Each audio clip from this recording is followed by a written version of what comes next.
right. Please stand for the pledge. I pledge allegiance to the flag of the United States of America and to the republic for which it stands, one nation, under God, indivisible, with liberty and justice for all. Great. Okay, so my name is Darren Lombardo. For those of you who don't know me, I'm the director of the Delmarva Parent Teacher Coalition. I've spent well over 3 years putting the coalition together to expose to the public what goes on in our school system. And we know it's not pretty because you're here today. So there's things that you have seen that you realize that society has deviated so far from where it was intended to be. One thing we just said here is one nation under God, indivisible, with liberty and justice for all. One day that stood. Right now we have one nation not under God, divisible, without liberty and injustice for all. And we need to bring that back. And how do we do it? By teaching our children the truth and have a love for America. And so everything we see going on in the school systems right now is failing. I don't need to go through all of it. You know where we're failing. Academic proficiency, the use of pornography in the school system, all of these things. A child's mind is personal intellectual property. Did you ever think of that? Intellectual property, which the government wants to steal. They have ruthlessly kidnapped our children and have been raping their minds spiritually, mentally, sexually, and academically for ultimate control of them. And it is a fact your child is being indoctrinated. If anybody doesn't believe this, you're welcome to reach out to me or talk to me after the seminar. I will prove it to you beyond measure. Now I'm going to show you something here. Everything we've done to date in our school systems has failed. Why? Because we have removed God from our country. It doesn't matter, no matter where you're at, you say, well, I'm not a religious person, or, oh, you know, I hope this isn't religious. Well, we're going to show you something here, because every other way has failed. But God's way is perfect, and we're going to show you. And we're going to show you something right here that not a person in the world, no matter where you are, can deny is happening right now, written almost 2,000 years ago.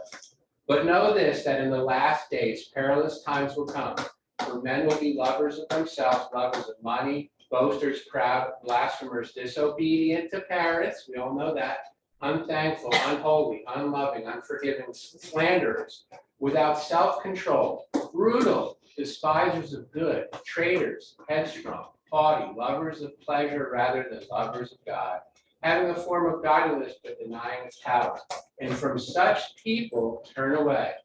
For this sort are those who creep into households and make captives of gullible women, loaded down with sins, led away by various lusts, always learning, never able to come to the knowledge of the truth. 2 Timothy 3:1-7.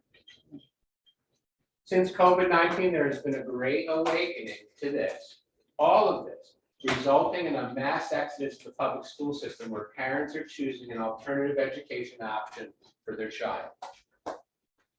To date, it appears that many students have exited and never returned to the public school.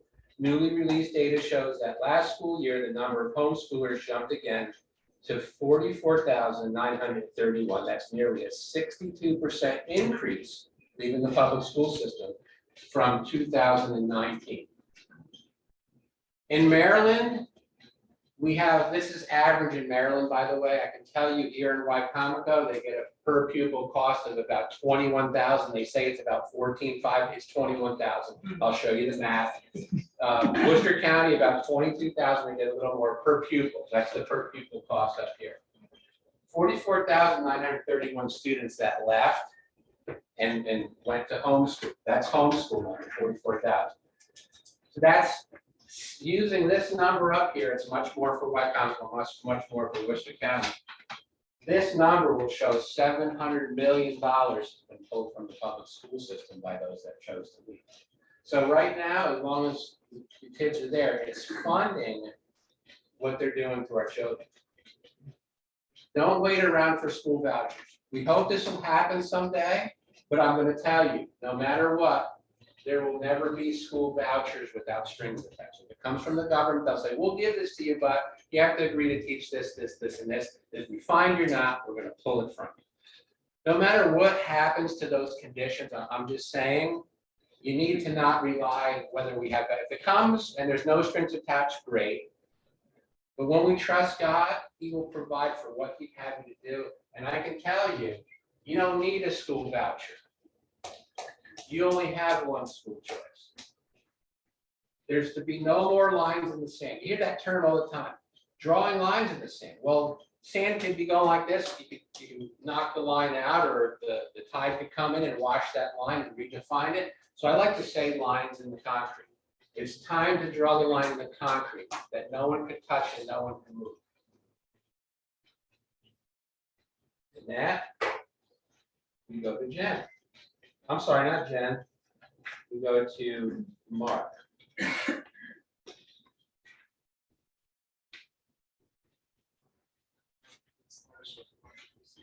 That's all right. I didn't do it either. You're good. You're good.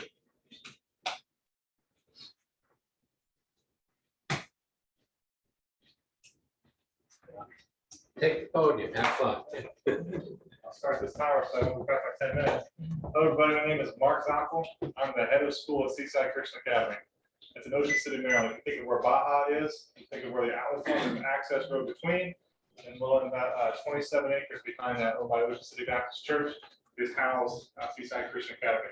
Now, I got asked by a good friend to come and not necessarily sell you on the school, but to let you know about what Christian education looks like around you in the greater Delmarva area, in general, because perhaps you don't know about it, perhaps you do, perhaps you're wondering about it, perhaps you considered it for your own, you thought it wasn't possible or something. But as was noted here, and so what I'll try to do is speak generally from the Association of Christian Schools International, ACSI, one of the leading Christian education organization in the U.S., the American Association of Christian Schools, AACS, which is a little bit more of a conservative leading Christian ed organization. But from those two, from the interaction I have with administrators nationally as well as across the bridge and even here locally, what SCS and DCHS and Faith Baptist all there and us out in Ocean City, whoever else, what I hear from them. So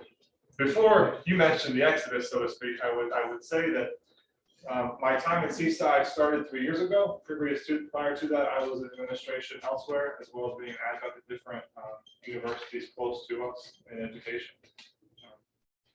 But I was brought on to Seaside Christian Academy specifically because they had tripled in size in less than 3 years, noting that exodus. And I sat down that first year, as any good organization would tell you, you don't just walk in and start making changes, you walk in and you listen, right? So I said, parents, please come get to know me. Open office hours in April, every day, 1:30 to 3:30. Come and sit, talk to me, ask me what questions you want. Get to know me, I'll get to know you.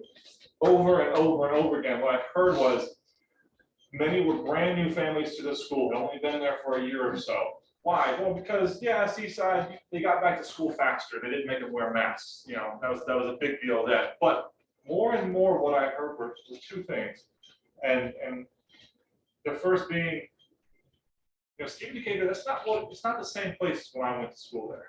It's not the same place.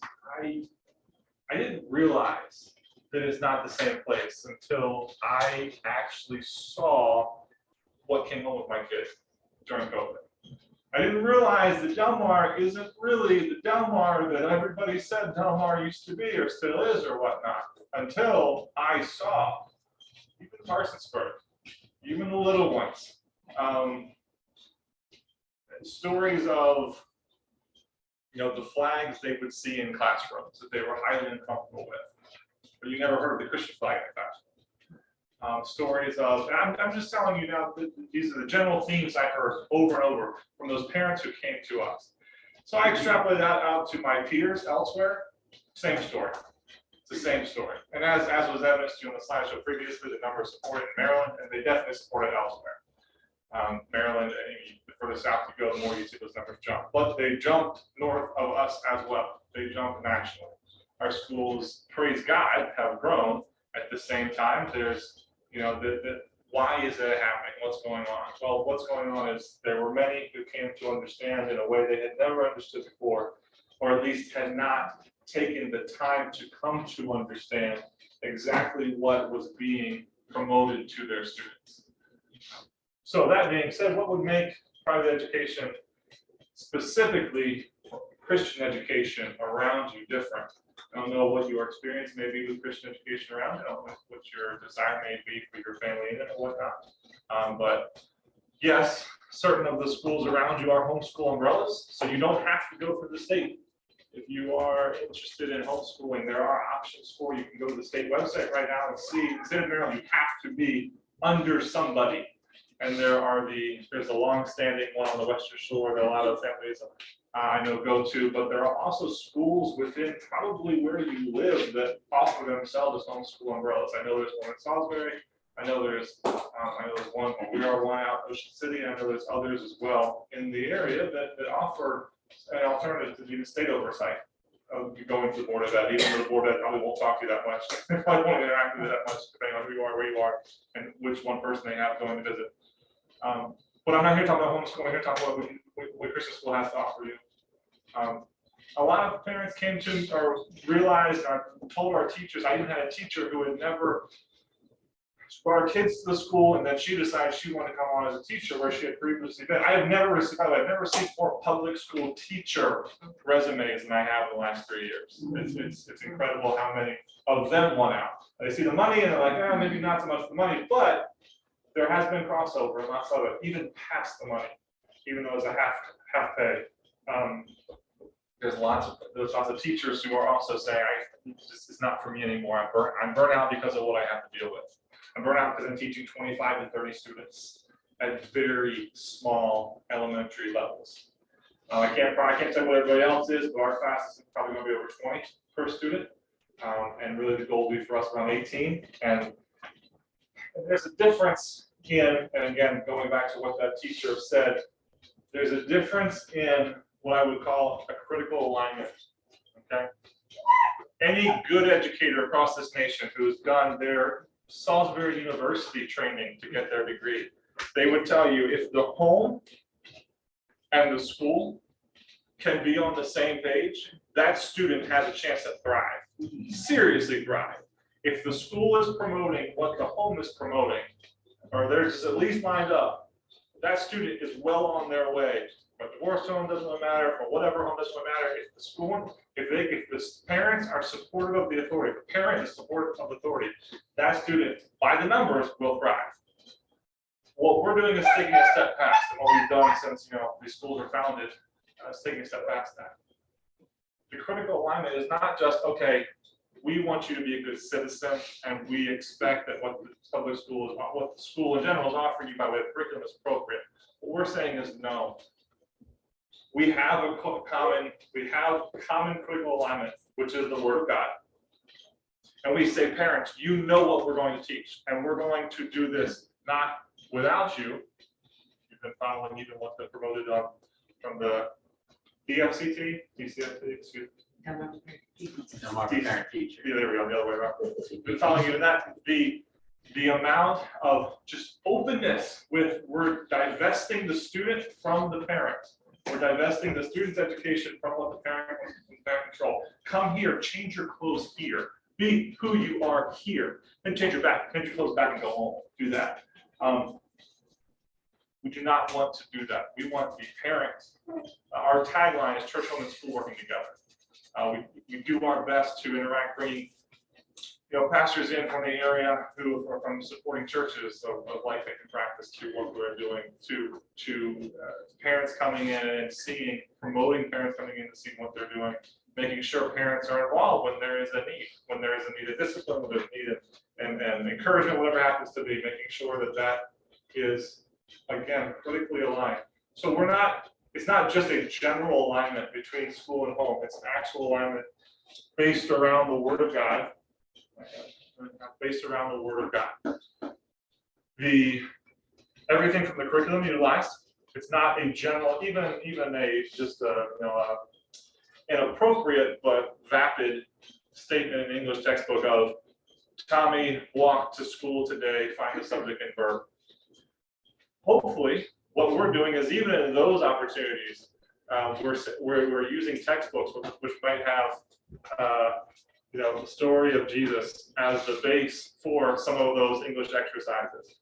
Heck, we might have a Bible class during our day. We do every day. So those sorts of critical alignment when we discipline, and discipline stemming from biblical principles, when we interact with, when we expect what we expect for student interactions from biblical principles.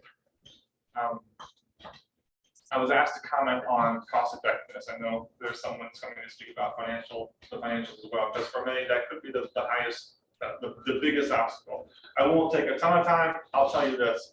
Our school is 240. Okay, we're 240 kids. That's not big. There's graduating classes around us that are larger than that. We're pre-K through 12th grade. Our board has said very clearly, we will never turn down a student who wants to be a part of what we do. If that family wants to be here and is willing to make the move, we will not turn them away with money being the only issue. Our school, as small as it is, God gave $100,000 to us last year or we were around $100,000 in money given away in scholarships last year. That money was not there 2 years ago. That money is not promised to us next year, but that's what God gave us.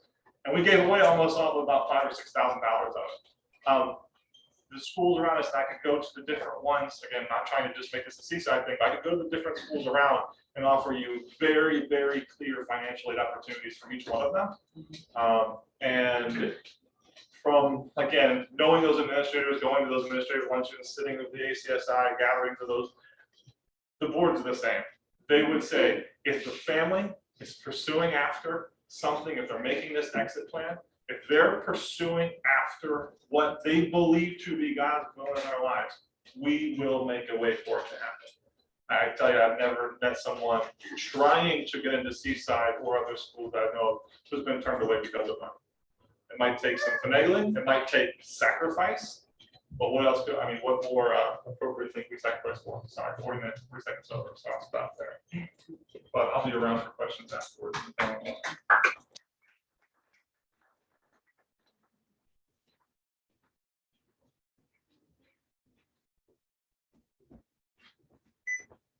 Thank you, Mark. I know one of my good friends, Kenyatta's her kids. Oh, Kenyatta's. Yes, I was What a just looking over her success today. story. Yeah, she's doing great things. Just trying to. Yeah.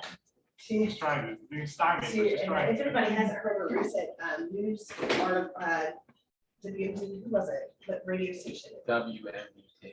Yes, I highly recommend everybody to listen to it. It was released today. I don't know if she was reviewed today. My name is Jennifer Gleason. I am a homeschool mom. I've been homeschooling for 8 years. We took homeschool gymnastics with Margo. Yay, homeschooling. I have a 12-year-old daughter and a 9-year-old son. And we started homeschooling when my daughter was in preschool. We went to a Christian school, not Seaside. We went to a Christian preschool, and we had to help in the preschool. And so we were occasionally in and out of the preschool. And while we were in there, I noticed that one of the only things that they did that was Christian-based was prayer at the beginning. And I had a hard time with that. It should be biblical discipline and biblical encouragement and biblical training from the beginning. Like you said, books about Jesus and stories, it should be everything pointing to the Lord is. And I said, you know what? And then there was another situation that happened, and I think that was the Lord sign that is, we're done, we're out. And so we started homeschooling when Callie was 4, and we pulled her out. And from then on, I had no idea what I was doing. But many times tears, many times crying. I'm gonna watch my time, Darren. You can watch it for me. The exact time. Okay, so we're gonna play a game tonight. I'm gonna have a little bit of crowd participation. It's not really a game, little crowd participation, but Mythbusters Homeschool Edition. Okay, the very first myth that a lot of people think is, I'm not a teacher. I can't teach my child. How many times do we hear it true? Over and over and over and over. And the first thing they go to are credentials. I don't have the credentials. I don't have a degree. I can't do this. So credentials, what does that mean to you guys? Can you guys give me some, when you hear credentials, a teacher has credentials, what do you think? And if you want to shout it out. A degree of some sort. A degree of some sort. Certificate of some sort, yeah. So I came up with a definition, or it wasn't completely mine, it was from John Lovell's website, which we will address him in there. But basically, it's a governing body or a group of people giving their stamp of approval and saying that you are going to perpetuate the ideas that we have taught you and we have trained you in. The question then is, one second. So yes, you get our stamp of approval. The question then isn't, are they credentialed? You need to ask who is doing the credentialing and what is that system they want to perpetuate. And do you agree with that system? Because ultimately that's what's going to come out of your child. Do you agree with who trained them? I do like ACSI. I actually was trained under ACSI.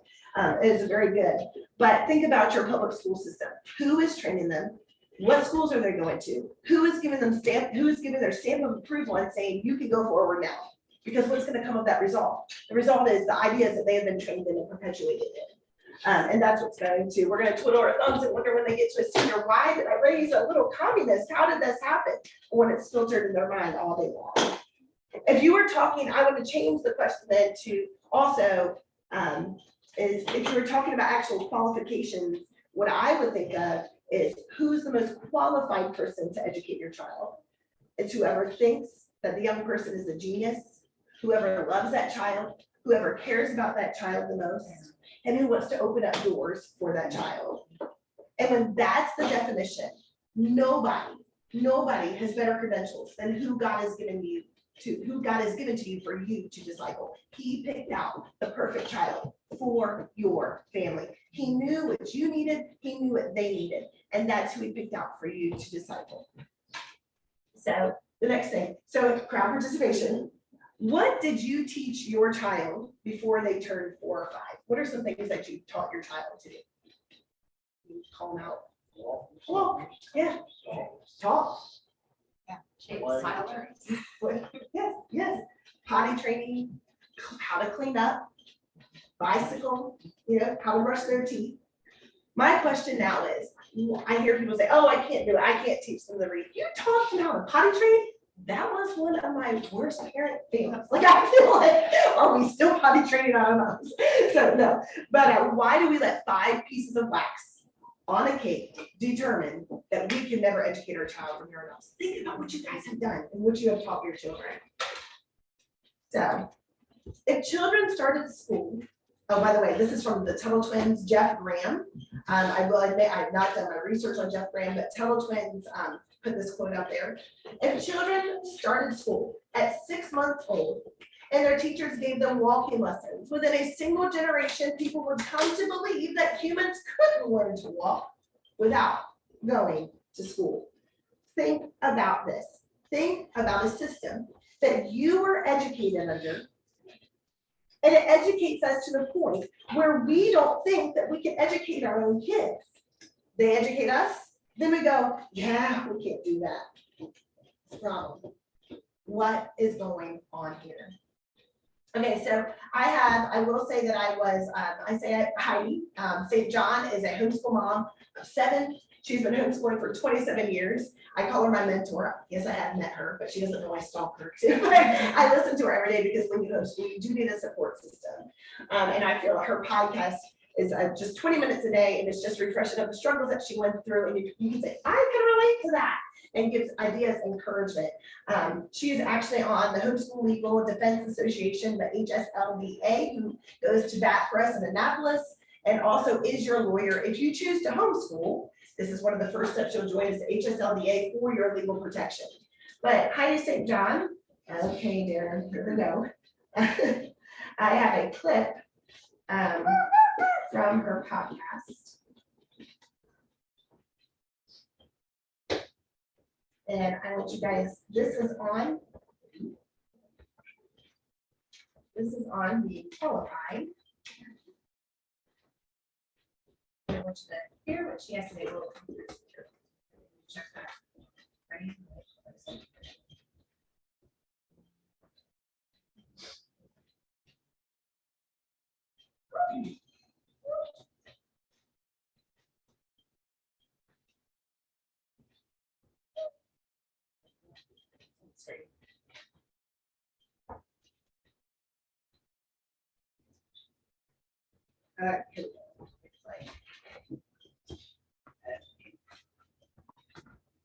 go. where it starts to get funny, when people start saying, well, I don't know, don't parents who are more highly educated have a better success rate at educating their children at home than a parent who doesn't have a college degree? Or maybe you're listening to this today and you graduated from high school, but you didn't finish college. That's certainly been the case with me. I went to college, I started off going to college and ended up having my daughter and dropping out and helping my husband finish to get his degree instead. But this is where it kind of starts to get fun. So if you're talking about a public school child, then the answer is yes. The greater the educational level of the parents who have a child in public school, the greater the scores are of the child. The students' achievements follow in lockstep with increasing educational achievement of the parents. But if you ask the same question about homeschoolers, the answer is a bizarre and puzzling no. Kids educated in homeschools perform on average in about the same range, regardless of the education level of their parents. I'm going to say that again. So your children, these children who are homeschooled, are performing on average about the same range of achievement, regardless of the education level of their parents, whether we're talking about a college degree or parents who haven't even finished high school. And what's more, that homeschooler performance range is a good 30 points higher than the national average. 30 points out of 100, you guys.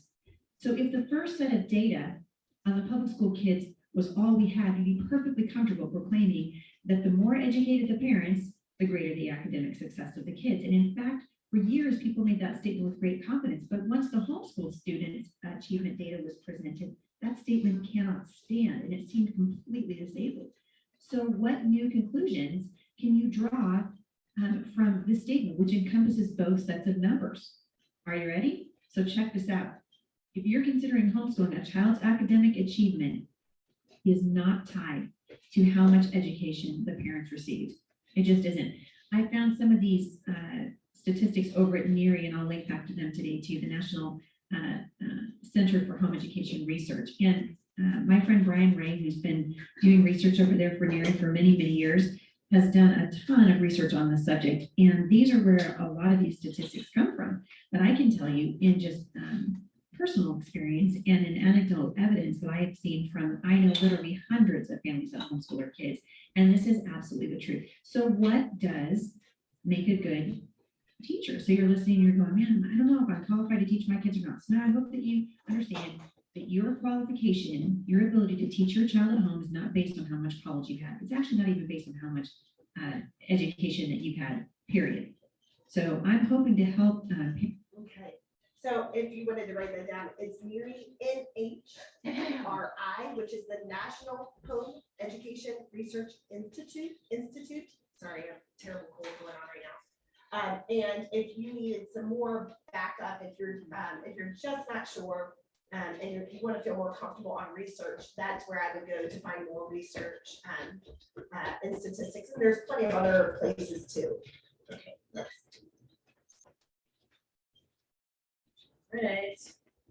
Right. Okay.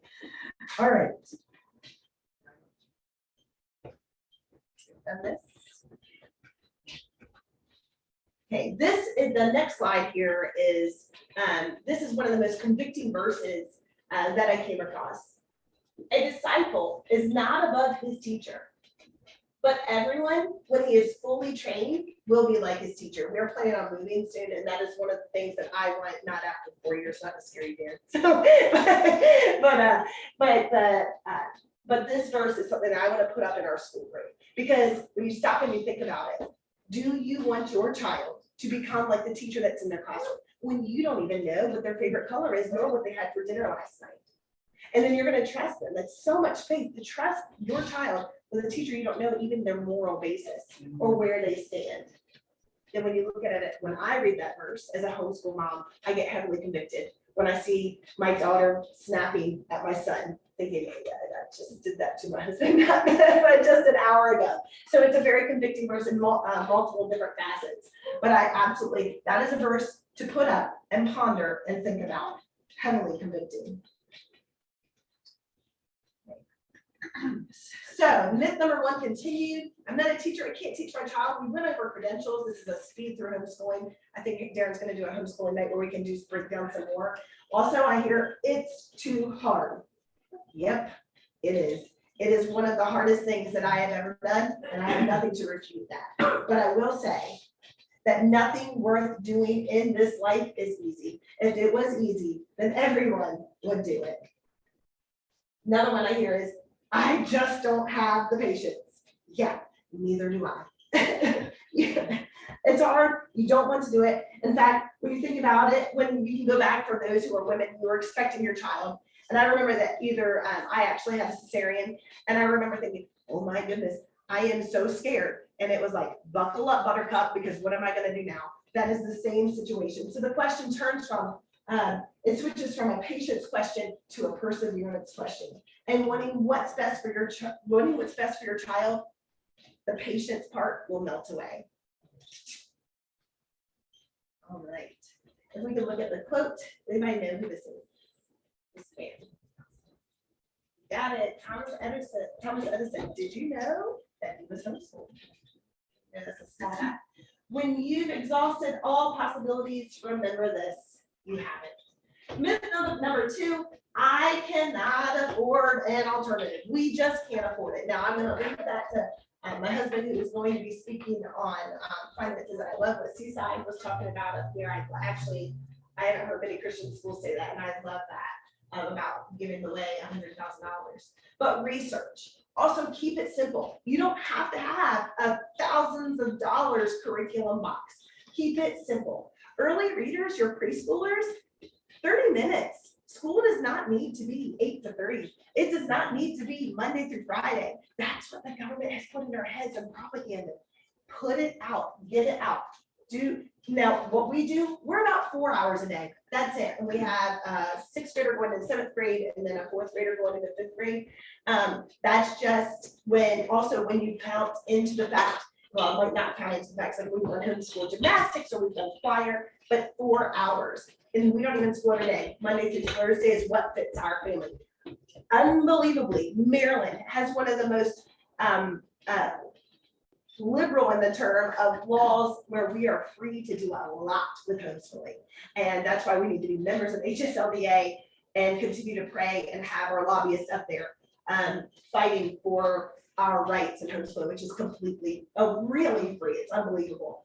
You want something that complements and not competes with your homeschooling. I was talking about this with Teresa, and I agree with her. I love the Becca program, and I started with that when I was homeschooling, but it did not fit our family, and I was doing more crying and more threatening of the yellow school bus coming by than anything. So that being said, it wasn't fit for our family. There are so many multiple different homeschooling options that are out there that you can use instead of doing what everybody else is doing. It doesn't fit your family. That's the beauty and the freedom of homeschooling. You can do what fits your family. For example, Heidi gave this on one of her podcasts. Take a $6 book that you get out of the thrift store. Be careful now, because apparently we just put out whatever we want into books.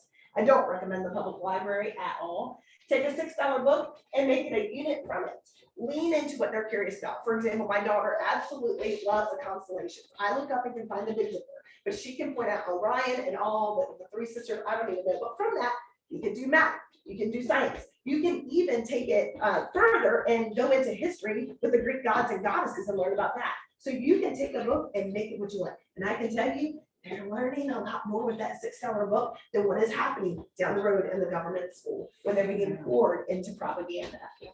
There are also free homeschool resources. Easy peasy is online. The Good and the Beautiful has a free option. Now, I will tell you, this is a Mormon curriculum, but with that also, there has not been anything in that curriculum from 2 people that I know that are doing it. They have not come. One is actually Heidi's daughter is using it, and they have not had any red flags. But they are free curriculums, and read. Of those 4 hours, we spend so much time reading. Read. That's what we do all the time. There's also reduced prices, so you can find on resale groups on social media, like a Facebook group or eBay. I know I have sold curriculum on eBay because you tend sometimes to buy a lot of curriculum, and then you're like, this doesn't work for us. So we would sell it, and you can find sources online for that. Sacrifice to give. We cannot not afford to do it now. Watch how many times you drive through Starbucks watch how many times you go out to eat at Chick-fil-A or wherever you go, and use that money to put away. Like I said, it's a sacrifice, but in the long term, we have one vehicle. We live in a house that I actually don't love, but I'm very grateful, thank you, Lord. But with that being said, I would still choose to live on a cardboard box before I'd send my kids to the government schools. And this time, this year, compared to last year, just like Revelation has predicted, it has gotten worse. We just adopted a curriculum in Somerset County that is absolutely CRT. It is absolutely BLM. It is absolutely the Marxist agenda. And we had 4 out of the 5 school board members who voted it in. It's going to get worse and worse. And I know a lot of people say, well, what about the salt and the light, the salt and the light? When Jesus was talking about the salt and light, he was not talking to children. He was talking to adults with the salt and the light. We do need good Christians, teachers to stay in the school, in the public schools. They cannot vacate. That is their mission field. But I have a question for you on this one. I've gone out of order on my things. Right now, would you drop your child into the middle of Ukraine to fight a battle right now at their age? If the answer is no, why are we taking our children and putting them in the middle of the most spiritual and mental battle in the middle, which is far more dangerous in my mind, that can wreck everything, your whole family tree, and putting them in the middle of the government schools as a mission field. Myth number 3, I'm a single parent. How is this possible? Like I said before, think outside the box. School is not from 8 to 3, nor Monday through Friday. You do what fits you. I know some moms who are nurses, and they do their homeschooling either at night, or like I said, if it's only 2, especially when they're little, 1 or 2 hours, or maybe there's a curriculum coming as your lifestyle. I'll get to this one. Can you swap days with a friend? But maybe you have a friend who can homeschool. I can do it. If your nurse is, I'm just pulling that out. I can do Monday, Tuesday, Wednesday. Well, I'll do Thursday, Friday, and you swap. I know Margo has an option that she'll be talking about here too. Also, are you an entrepreneur? How much they can learn about life from entrepreneurship. We have been to different little beach towns on vacations, and I've walked in, and nothing is more glorious to see a 10-year-old standing at that cash register dealing with customers. How much are they learning from that? Life skills, which they're going to use, which they're not going to need. They're not going to use all boys are blue, which is being taught in the schools right now. When can you, ask yourself, when can you school? Where can you school? And how can you school? Think outside of the box. Did God provide for Moses, Daniel, Hannah, David, the Israelites? You name the Bible characters that you know. Did he provide for them? Has he provided for you? Go back and remember the times that he's provided for you. He has. Jehovah Jireh, and he will provide again, if that's what you want to do. Myth number 4. I added this one, Darren. Aren't you worried about socialization? Yeah, that's exactly why I homeschool. I pulled up, and I went to Washington High in Somerset County, and I just remember the fights and the vulgarity. And this was back in 2001 is when I graduated. It is so far worse now. So did Washington High prepare me socially for the world? Absolutely not. In fact, I felt like I was backwards when I went to college, far backwards in socialization skills. And now children have cell phones, so think how even far back that they are when they're not even looking up to communicate with each other.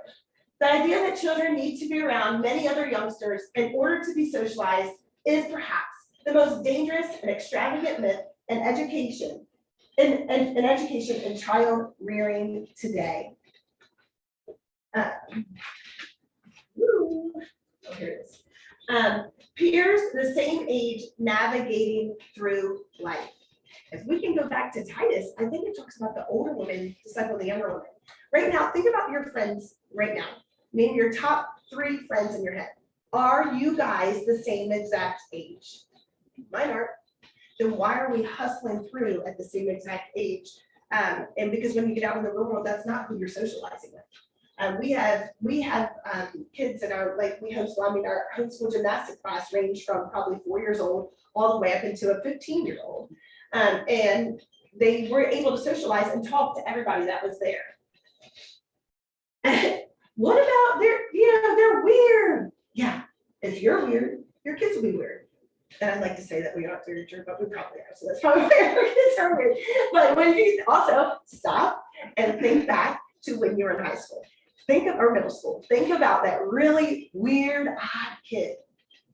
Think of if you met their parents. Were they weird? Probably. So it doesn't matter if it's a homeschool setting or a school, a brick and mortar school setting. That's how it happens. It's passed down to the parents. What do you want at the end of the day? That is the question, the why that you ask yourself. What do I want at the end of the day? Do you want a mature follower of Jesus? I know people also say, I thought of this on the way here, well, you're just trying to coddle and shelter your children. No, through my protection and through the lens of scripture, I want them to get to adulthood with as least regret as possible. I cannot protect them from everything. I cannot shelter them from everything, and I don't want them to. We've got to let their wings spread so they can be a healthy adult. But with as least amount of regret as possible is my goal. Romans 16:17, I also did this while I was getting ready. I saw that Bible verse up on my wall, and it says, avoid people who teach contrary to the doctrine that you believe. Avoid them. But yet we're putting them in the government schools. Okay, so this is a clip, again, from Schoolhouse Rock. And this you'll get to see my mentor, my girl Heidi speak. If you Darren, I don't see it. In fact, I think I said I could click on that one.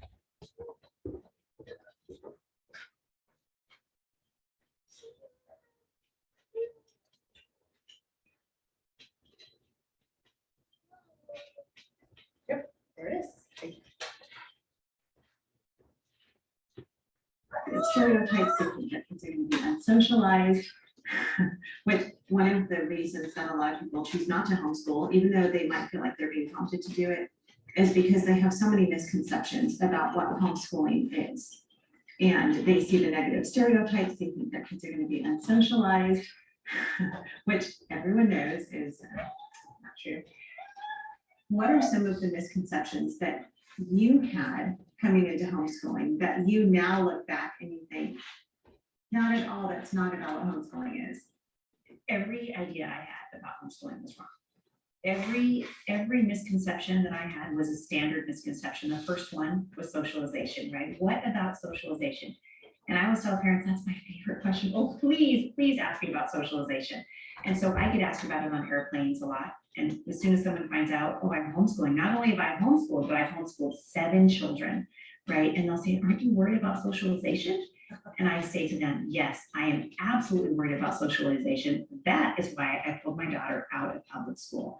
When did we start to believe that socialization means that we put an immature child in with a classroom filled with other immature children, and then they socialize each other? That's not socialization. Socialization is making sure that our children become adults who are able to interact and socialize with all ages of children and with other adults. And so that's what homeschooling absolutely is the best environment for that. For goodness sake, take your kids to the grocery store, take them to the bank with you, let them see how you interact with the teller at the bank, take them to the library. There are so many things that we can do with our children that I think that benefits them and helps them to grow as human beings. Putting them in a classroom full of other students who are just as immature and just as unwise as they are seems to me the opposite of socialization. Right. And back down. Here's another scripture. Now this is in King James Version, but I'm going to read it in the ESV for you. And these words that I command you today shall be on your heart. You shall teach them diligently to your children, and you shall talk of them when you sit in your house, when you walk by the way, and when you lie down, and when you rise. I don't know, that pretty much sounds like a day at our house. All right, what are my next steps? I do want to pull the trigger. I do want to homeschool. What do I do? First thing you need to do is, what is your why? Who do you want your kids to become? The questions you need to ask yourself. The next thing, once you've made that step, and I need to do this, I'm going to homeschool. The first step is join HSLDA. They are going to be your legal defense. They're gonna be your umbrella and your protection when the state tries to do illegal things. Like say they're gonna do a house visit. That's illegal in the state of Maryland. They cannot do that. So you call HSLDA and you tell them, can you contact my board office because they are trying to come to my house. Darren, you had to deal with, did you work with HSLDA on the thing that they were doing at the? Yes, so in Wycomico County, they were abusing homeschoolers. And I wrote a letter to the board pointing out their policy and procedure that was not in alignment with COMAR. And they had to fix it real fast, but they were also involved. They were working behind the scenes on the sidelines Yes, from what I was doing. yes, yep, So they will abuse. yes. Also, the next thing, after you join HSLDA first, the reason I say that is because then you're gonna pull your withdrawal, you're gonna put your withdrawal letter into your county. HSLDA's website will tell what each, I think it might not break it down by county, it might do it by state of what is required. If you want somebody to go with you, if you're nervous about what they're gonna say to you, I will go. You can get my number from me, or if you know somebody that wants to do it, give them my number. I want to help rescue these kids from the school. You get a letter of intent. My sister-in-law just did it. She is super shy, super quiet, and she took her weak little self in there and asked for a letter, filled it out, and turned it in. There weren't a lot of questions with it. The reason I also say that is your kid is a price tag, which Darren showed you on there, especially if you have multiple children. You're a lot of money to the county. And when you are withdrawing, they're going to find every step they can do to trip you up. So when you join us at HSLDA, when you withdraw, then you're gonna find an umbrella. Seaside, you guys are an umbrella, correct, what I just said. And I've learned that from Darren, and I did not know that. We are with Conowingo just because we didn't know that there was another option. What'd you say? I couldn't think of Conowingo. Conowingo, yeah, that's where you said, that's where all of the, I think it started a while ago. Yeah. But you get under them, and then you don't have to talk to your school board again. Again, I'll go to HSLDA to talk to them. I haven't communicated with them. I did check out with them when Callie was in kindergarten. It was absolutely awful to the fact that they started it out with, just so you know, if you're not in compliance, you can be put back in the schools. And I thought, you haven't even started my review. That's how you're gonna start this off. Why? Because there was a price tag on my child's head. And educate yourself so you know the law so that you can refute that back. Research and then decided curriculum. These are some people that I find encouraging and helpful. Hattie St. John, which you saw her in the video, the Wild and Free community. They're not necessarily Christian, but I do like a lot of their ideas of letting kids be kids.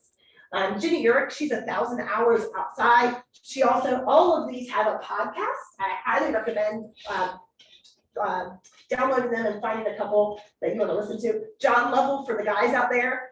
I love John Lovell. I met him for the first time. My husband watches him frequently. I don't. He has, and his wife also, I think it's Warrior Poet Society is the name for the guys to listen to him. Lots of good Second Amendment stuff with him too. The most freeing form of education is homeschooling. So does this guarantee that my child will be a Christ follower, that they will accept Jesus in their life? Absolutely not. But I and my husband, we want to lay our heads down at night, knowing that we did what Deuteronomy 6 said, and knowing that we did everything that we could on our mission field. So if they do go haywire and they decide to pretend that they're a boy or girl, I will know it's outside of my control. And God's in control of that, but I will know I did everything in my effort to teach them truth. You can homeschool your children. Do your research. Bring it to the Lord in prayer. If you are looking around the culture and wondering, I think I can do better than that, the answer is a resounding yes. That's all I have.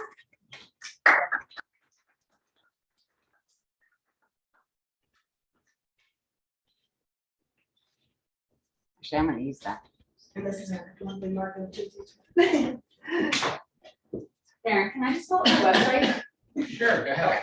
Just exit whatever she's in there. And I can pull Get rid of it. There we go.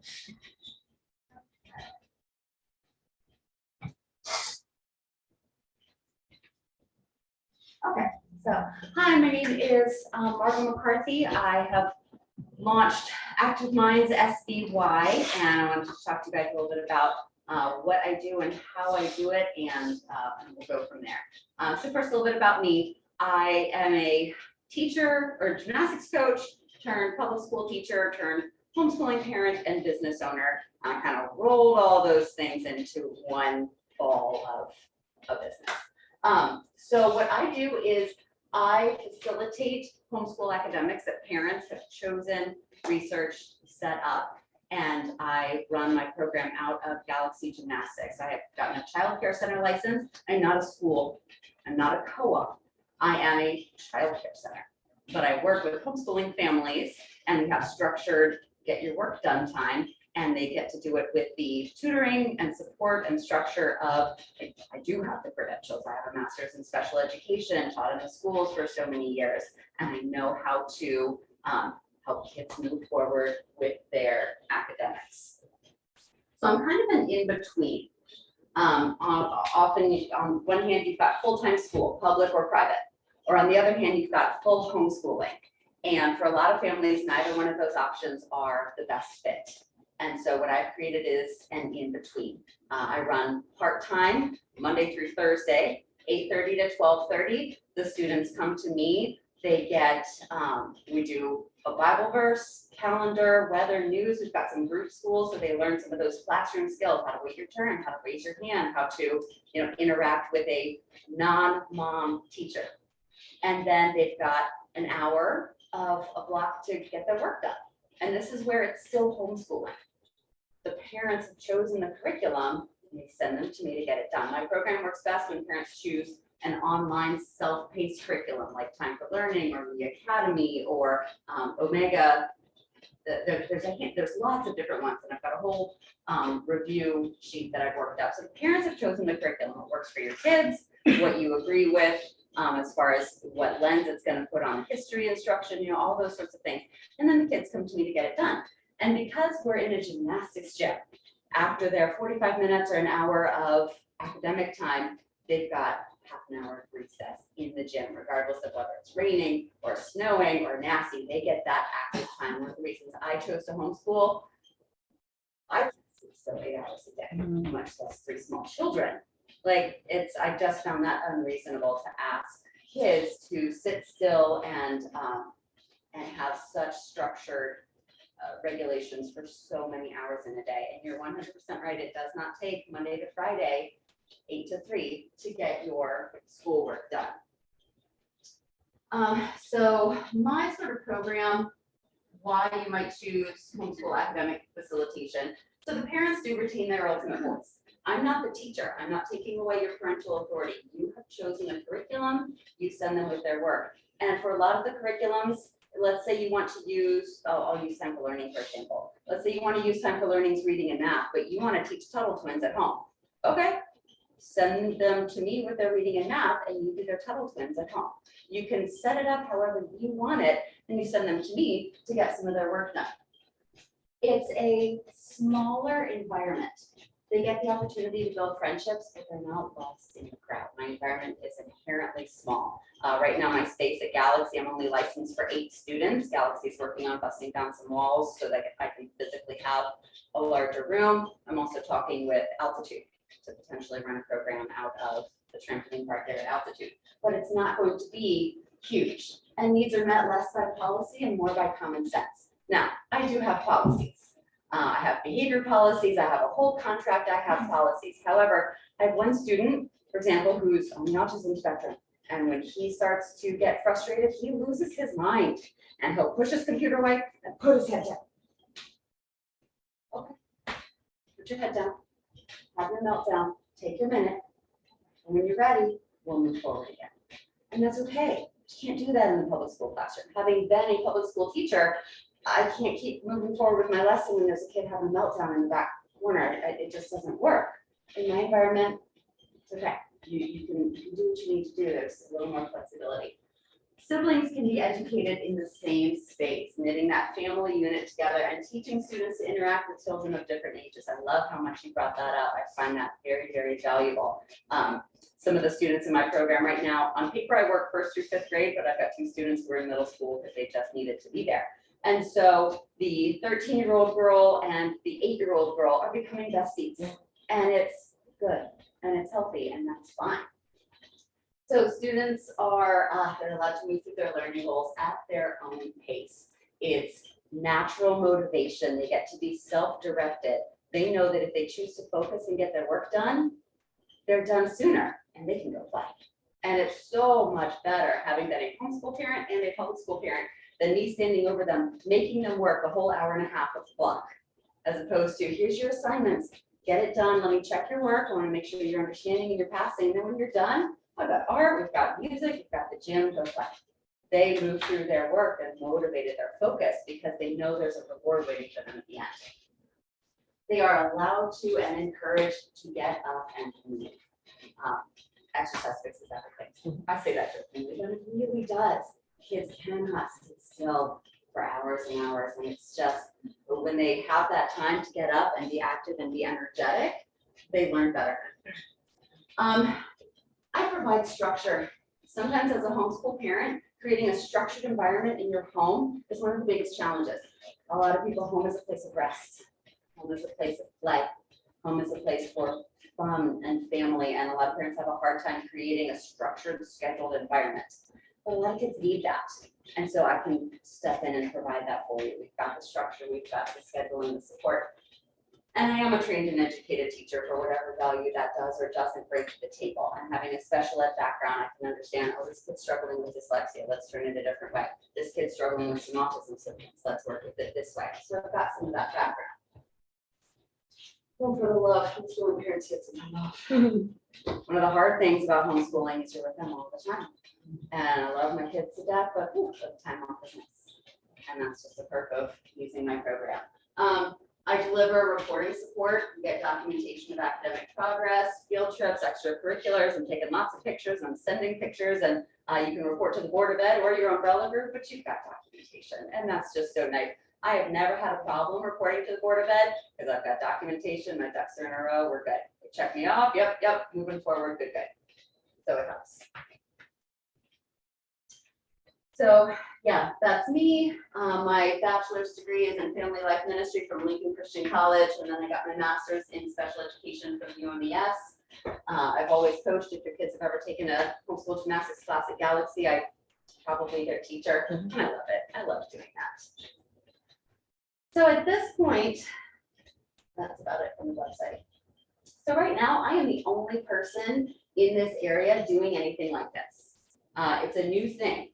Even the county, I started the program, the county came at me, they said, you're running an unlicensed childcare center. I said, no, I'm not, it's an academic. They said, yeah, you kind of are. And I reached out to my HSLDA rep and showed him the laws and what I was doing. He said, yeah, you should get the license just to keep yourself safe and secure. So I got myself a childcare center license. And so that childcare center license coupled with ensuring that the parents are choosing the curriculum, the parents are overseeing it, the parents are reporting. I'm not standing up front delivering lessons. I'm not grading work. It's different. I'm facilitating. That keeps me legal. The words, the exact wording of my HSLDA rep, when he looked at the laws and what I was doing, he said, oh, you're not illegal. Okay, good. That's all I needed to know. But Comar makes what I'm doing almost illegal. They don't want people doing what I'm doing. Homeschooling families can hire a tutor to tutor their kids, but that tutor cannot work with multiple families' kids at the same time. And the wording is you cannot be delivering the direct daily instruction, I think are the words. I'm not. The curriculum you have chosen is kind of self-teaching, especially if it's a time for learning academy or brain pop or something like that. That's fully module-based online curriculum. So I'm the only person in the area doing anything like this. I would love to see more programs like mine pop up, and I think they will. I didn't get my license until March. It was an arduous, frustrating process, and I finished the school year full. from March till June, and I was so discouraged come March. I thought, who opens a school in March? This thing's gonna tank. I'm gonna have to go back to public school teaching. Ugh. And I ended this year full. And Galaxy is expanding my room, and Altitude is excited about potentially opening a location. So if more people catch on to what I'm doing and how I'm doing it, it can create a whole other option for families that need a middle ground. They're not ready to fully homeschool, or it's just not right for them or their kids, and they're also not ready to put them in full-time school with either public or private. So that's what I'm doing, and I've called it homeschool facilitation. We just made up the box. It's the new box. It's homeschool facilitation. So that's who I am and what I'm doing. I have business cards I'd love to hand out, and I have a handful of packets that have some of my documentation, my introductory packet that goes over the cost and the terms and conditions and all of those things. So if you'd like one, if you're very interested or you know someone who might be, I'd love to hand this out to you. But the best way to communicate with me is via email, which is on the business page. Okay.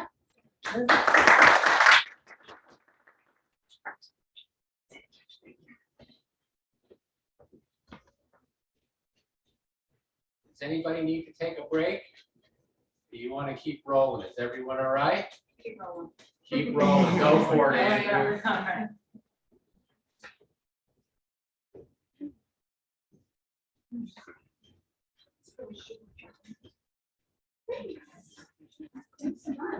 After listening to our first few speakers, before I get into personal finances and things of that nature, I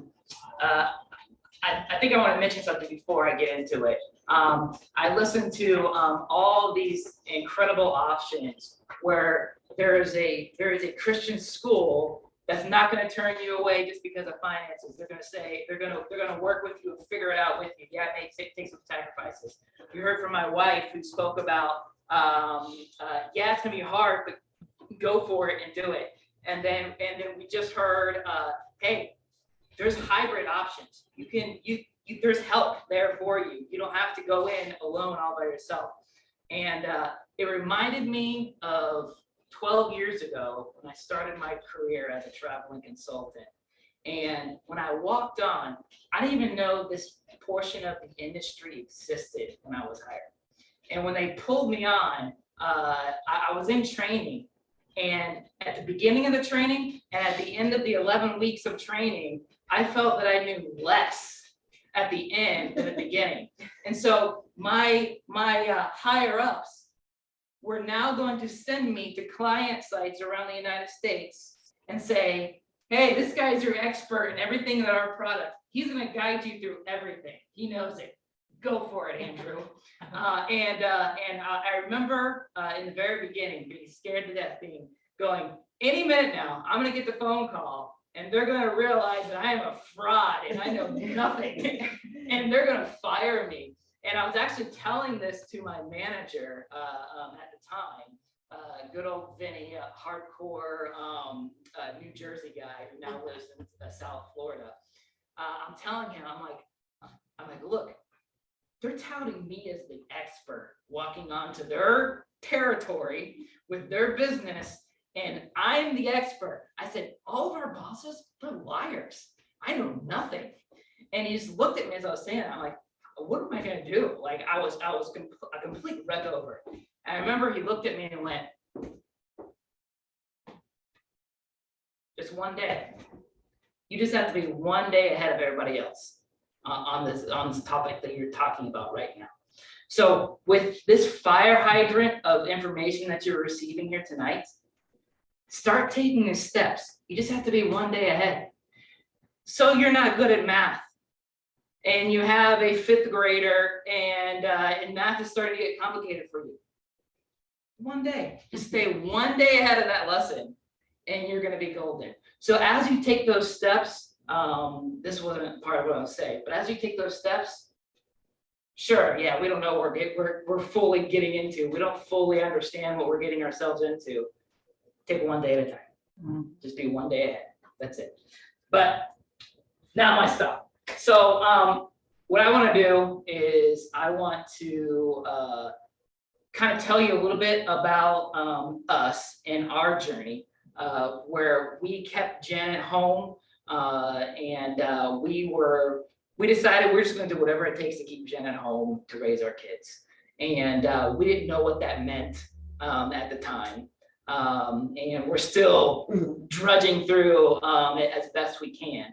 But I'm gonna walk a little bit through that, and I'm going to share with you 3 observations I've made over our journey and try to give you some high-level practical things that you can kind of take away with you. Before I get there, I'm gonna start with a stupid dad joke. When's the best time to plant a fruit tree? 5 years ago. Yes, that's exactly what I wanted. Stupid dad jokes are the best for me when telling them, when I don't even get a chuckle. It's just that awkwardness of that wasn't really good is really satisfying to me. So thank you. I like you guys already. For me, when I first started my job and I was hired as this traveling consultant, we had Jen at home. And when I was hired, I was sent my very first week to Denver, Colorado for a 1-week orientation. And when they sent me there, I was looking at my bank account and I had a wife and a daughter that I was leaving here in Maryland, going across the country to my orientation. And we had $200 in the bank to our name. And that was it. We had blown through everything trying to search for a job. We had nothing. And it was the lowest point in my entire life, because I had a wife and child at home, and I knew that I wasn't going to get paid for 2 weeks. And I knew that first paycheck wasn't going to come in. And I knew that we had $200 and we had way more than that due before my first paycheck. So I knew I was going to lapse on every single one of our bills, because I had to make the choice. No, I'm going to take that $200 and I'll put food on my table. I'll lapse on everything and we'll figure it out as we go. That was crushing. It was the worst plane ride across the country. It was the worst hotel stay, not to mention the fact that they put me up in a luxury hotel room. It was a full kitchen, a full living room and dining room with a complete bedroom, all 9 yards. And I'm sitting in that, feeling like the worst father and leader of my home that I possibly could be. And I spent those nights just praying and crying to God that I had failed. And I knew that it wasn't going to be the end of the world, because I knew that I was probably going to half the bills. There's probably a grace period anyway. And we were going to be able to pay in 2 weeks. So it wasn't the end of the world, but I was just completely crushed by that. And then halfway through the week during orientation, someone walked into the room. I have no clue who this guy was, but he walked into the room and he said, "Hey, I have good news for you guys." It was Wednesday. "I have good news for you guys. For some reason, this never happens, but you guys are going to get your first paycheck a week early." And the people around me were like, "Oh, cool, I'm going shopping this weekend." And I knew exactly what happened there. I had to excuse myself to the restroom. I was bawling in the restroom, washing my face up, because I knew that it wasn't the end of the world. We were going to make it anyway, but God provided for us in that moment. And I went back to the hotel room. I remember crying, just bawling and praising God for doing that, even though we didn't have to, even though we were going to pay our bills and we were going to be fine. But He provided for us anyway. And so I committed to be the best steward I possibly could be of every penny that He gave me for the rest of my life. Now, I came home and we had gone through the Dave Ramsey Financial Peace course years earlier. And so we had the CD set of all of his lessons. And I remember like popping them in during our drives and just listening to them, all the lessons over and over and over and over and over again. And I'm the nerd. I like spreadsheets. I like trying to figure things out. And I started figuring out finances, doing the Dave Ramsey way, kind of. and doing my own ideas and trying to mix all those things together and trying to bring Jen on board when she doesn't care about math things and spreadsheets like I do. And so it was bumpy in the very beginning because we weren't aligned. And that brings me to my first observation, which is husband and wives, you need to dream together. You need, before you even start trying to do something, you need to sit down and you need to dream together. And I'm not talking about, this is coming from someone who absolutely hates icebreakers. I absolutely hate them. I'd rather crawl into my seat and die than to participate in an icebreaker at an event with people around. But because they're just forced. They're just like these forced interactions. I want you to go home and I want you to dream together. And when you go do that, actually do this. Don't let it be like the meme with the husband and wife.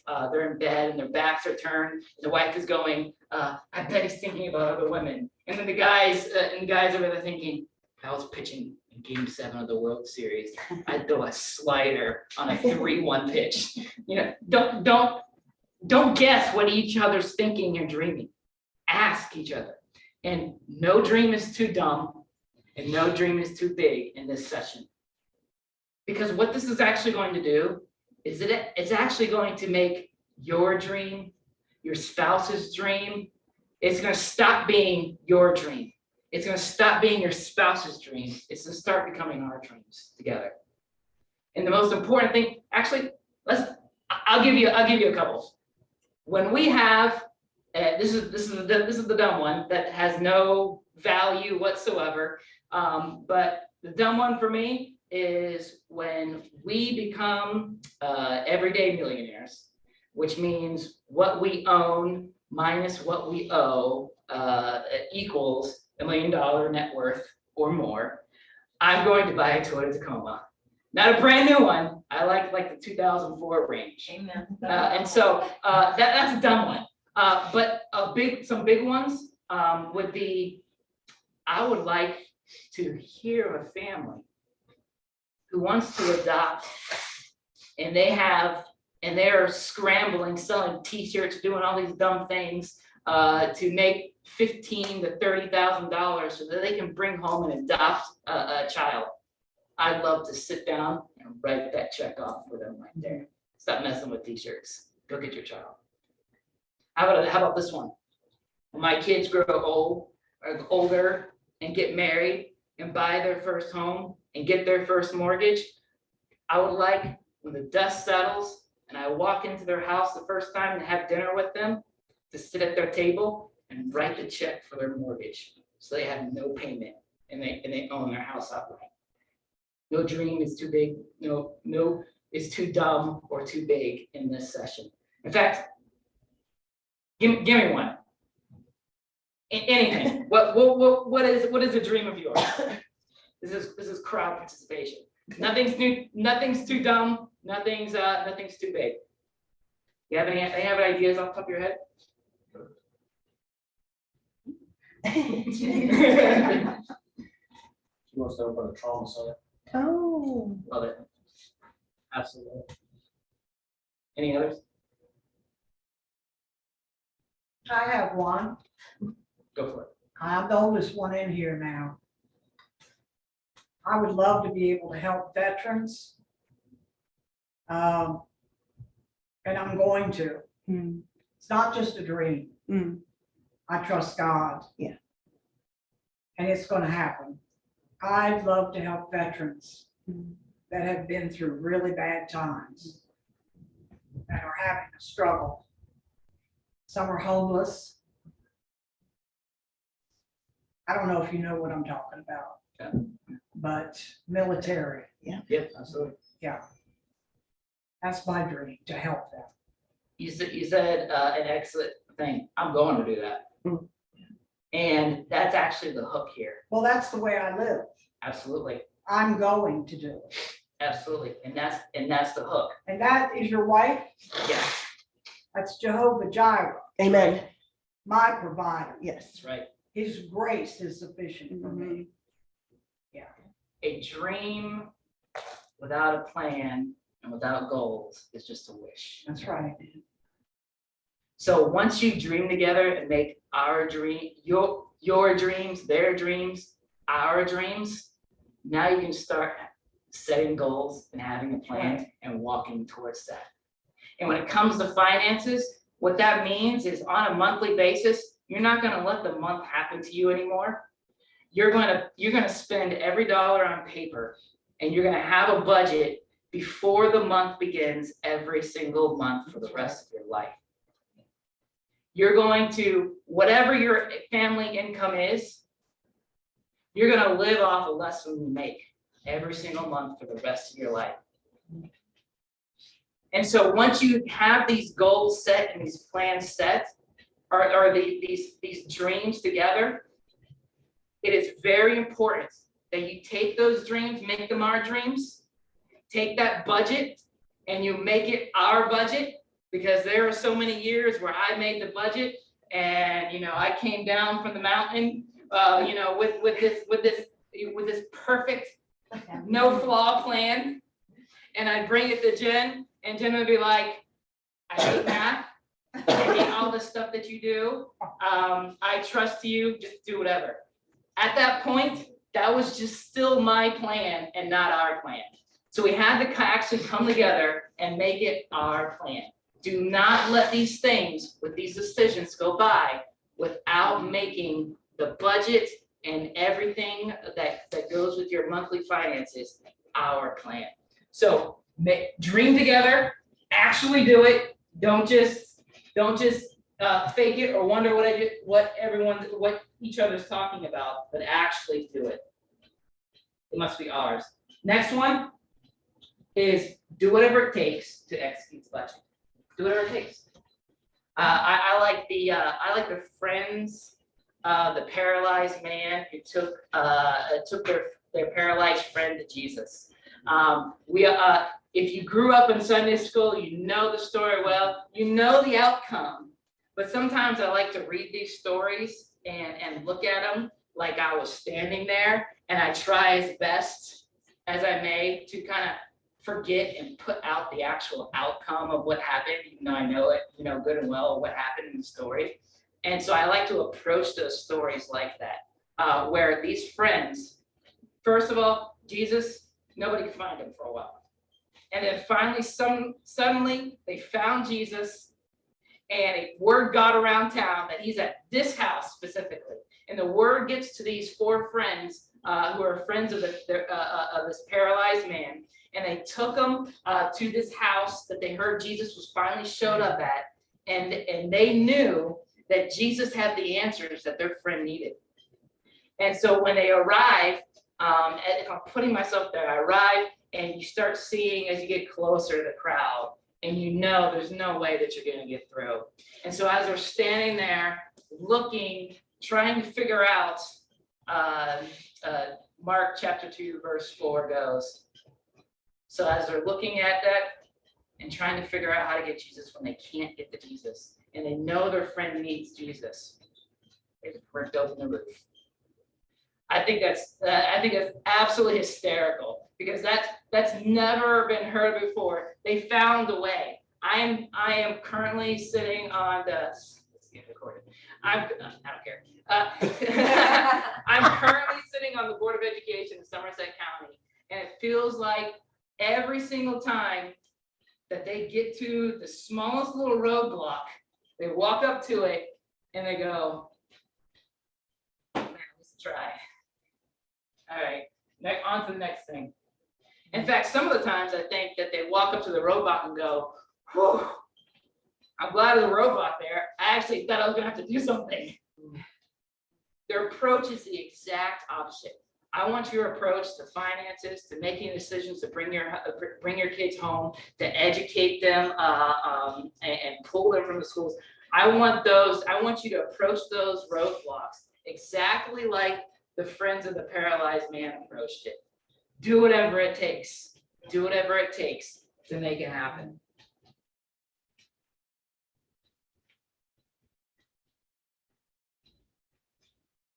Oh. When we're talking about finances, Don't let debt make the decision for you. Debt is making so many decisions. Our families are allowing debt to make so many decisions for them.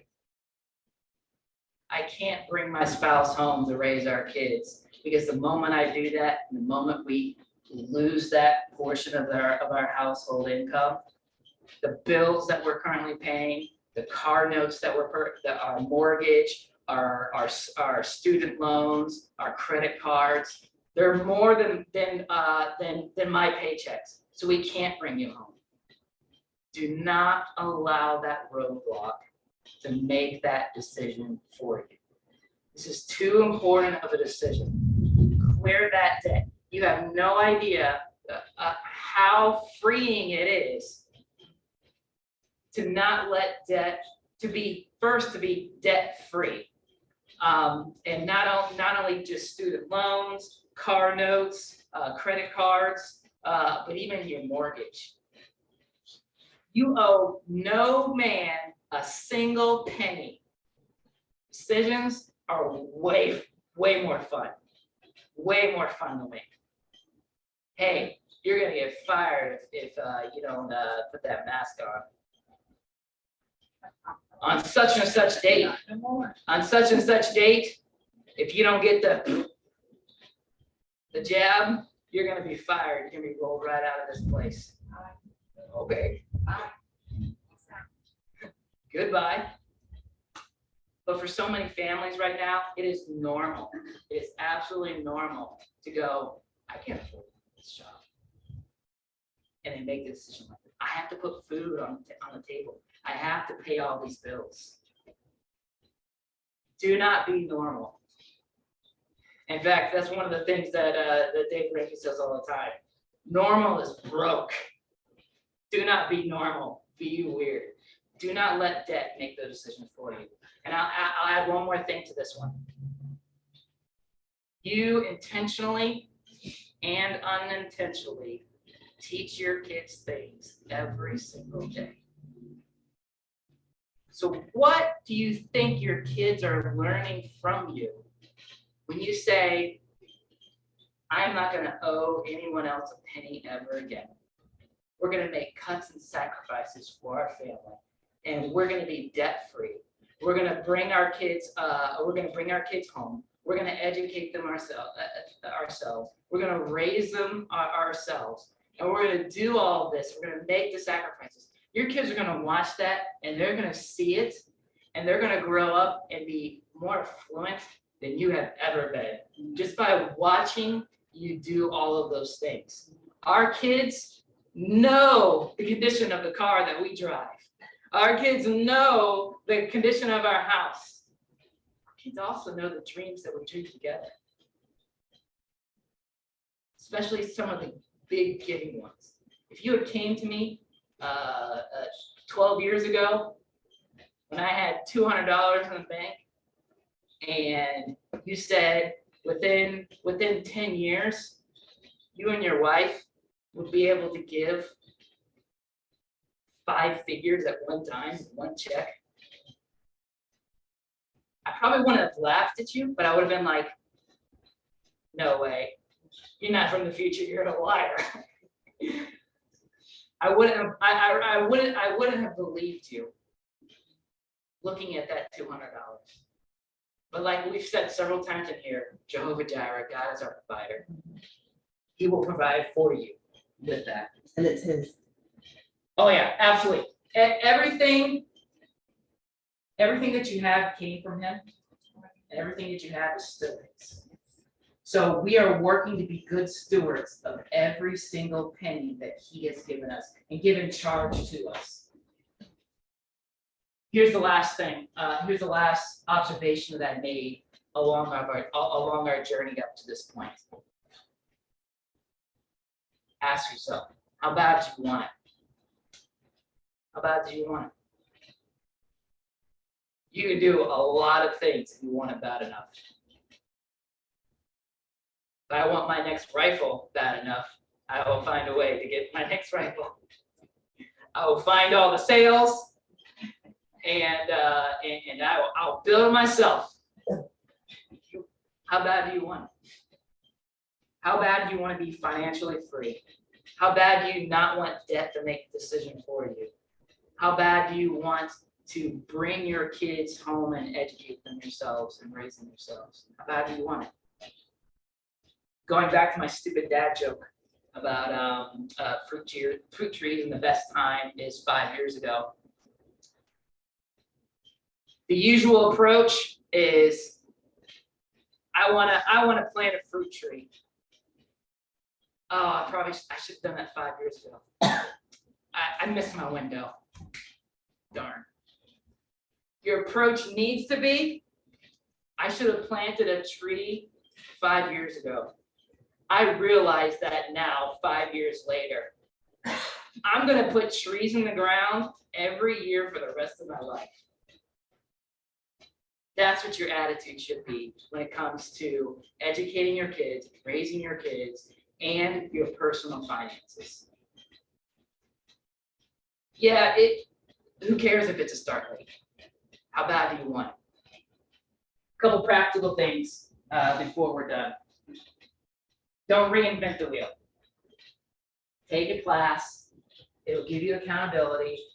I recommend, I've taught 3 times the Dave Ramsey financial piece. I highly recommend that as well. Not only for personal finances and making it happen to bring your kids home, to get them out of the public school system and to make it happen. But man, it's done wonders for our marriage. Just being completely aligned with finances. So don't reinvent the wheel. Don't do like I did in the very beginning, where I kind of did Dave Ramsey some stuff and did some stuff what I wanted to do and figured out my own ideas. No. Go take a class. You'll benefit from it. You will learn practical ways. It will give you accountability. I taught one class one time, and a couple showed up to the class. It was the first day. The first day is a lot like this conversation now. High level, how bad do you want it? Start a budget. Don't let the month happen to you. Things of that nature. And though, as a wife, and I tell some of my story, like I told in the beginning, our story. The wife sat right there. The husband didn't show up. And afterwards, the wife goes, I'm bringing my husband early next week. I want you to tell him everything that you just said. He needs to hear all of this, and he needs to get on board. And I'm on the outside, I'm going, all right, yeah, I'll come early and, tell him all this stuff. Sure, it sounds great. Sounds like fun. But on the inside, I'm going, oh, Lord, this is going to be the worst class.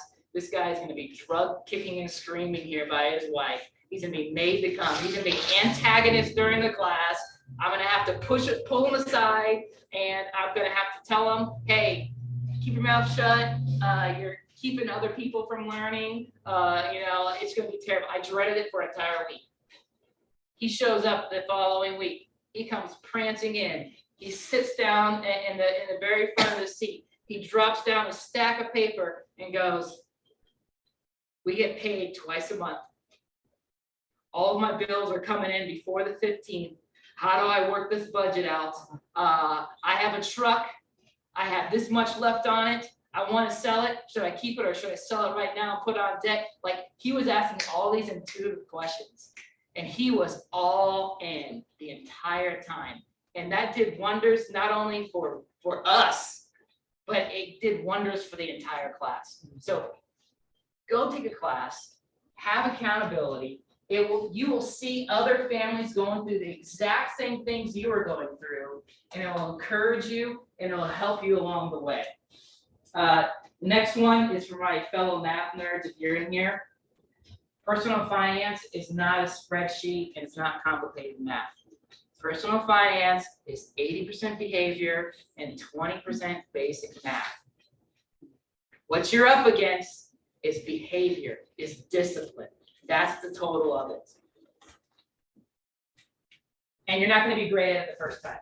So I'll leave you with this. I think I just ran over my time, right? So I'll leave you with this one last thing. Here's one thing I say all the time, and I think about every once in a while, is I don't want to reach the end of my life and have a Schindler's List moment. The reason why I say that is, so Schindler's List, it's a movie that was made, it's a very, very heavy-handed movie, about the Holocaust, about a businessman, a Nazi party businessman who, saw an opportunity with the camps, to make a ton of money. And he saw it as a business opportunity. He would bribe the Nazi officers to get people from the camp over and work for him.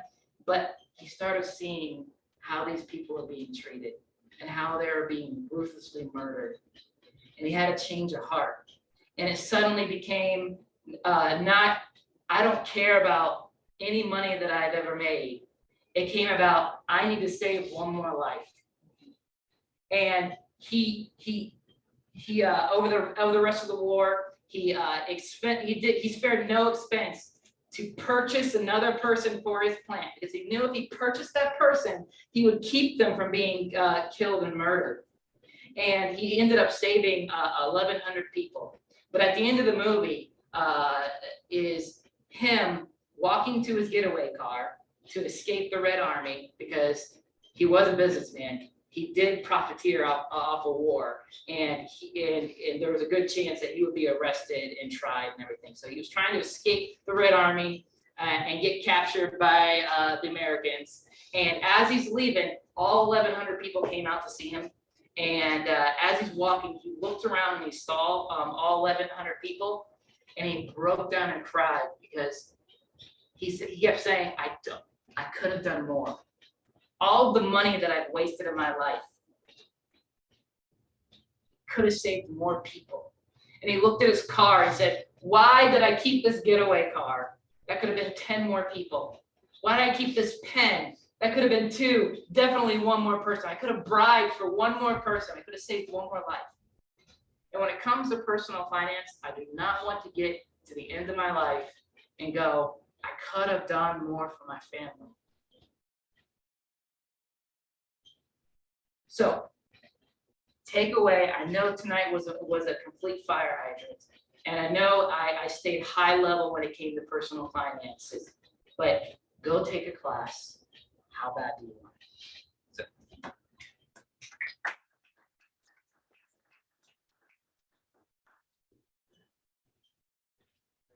You're up.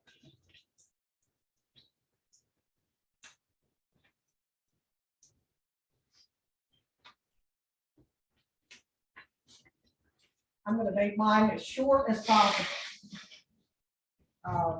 We've had great presenters here tonight. I've said before, I'm older than dirt, and I am. I took my daughter out of the public government school system 50 years ago.